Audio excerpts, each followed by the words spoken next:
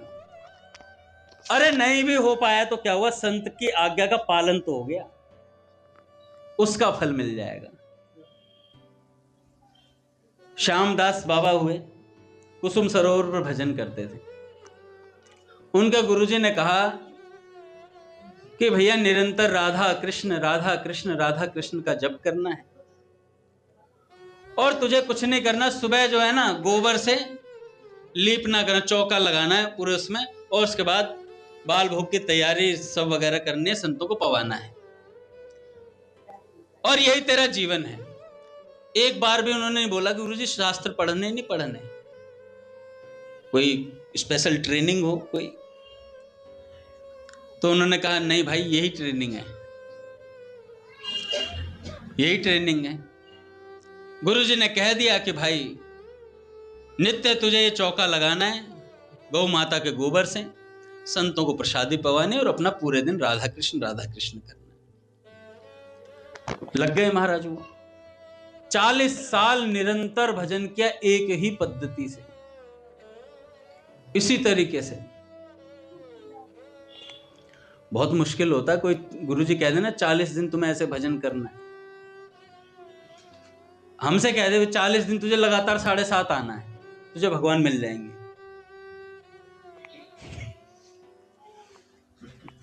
नहीं हो पाएगा, नहीं हो पाएगा महाराज। पूज्य प्रेमानंद जी महाराज बता रहे थे कि उनके गुरुजी, वो कहीं बैठे हुए थे, उनके गुरुजी ने उन्हें प्रकट होकर के वहां पर कहा कि ब्रज की रहनी से इस तरीके से रहो, ब्रज रज मत छोड़ना, और ब्रजवासियों का अपराध मत करना। ऐसी बात बोल करके गुरुजी चले गए। फिर वो अपने गुरुजी के पास गए और गुरुजी से जाकर के बोला, आपने जो आज्ञा दी है उसको पालन करने का सामर्थ्य गुरुदेव आप प्रदान करो मुझे। यही पद्धति है महाराज। अपने मन से तो किया हुआ सब गुड़ गोबर ही करा आज तक। जब भी अपने मन की करिए, क्या हुआ है? कुछ नहीं हुआ। और जब भी संत के मन की करिए, बहुत बढ़िया काम हुआ है। देर से होगा पर अच्छा होगा।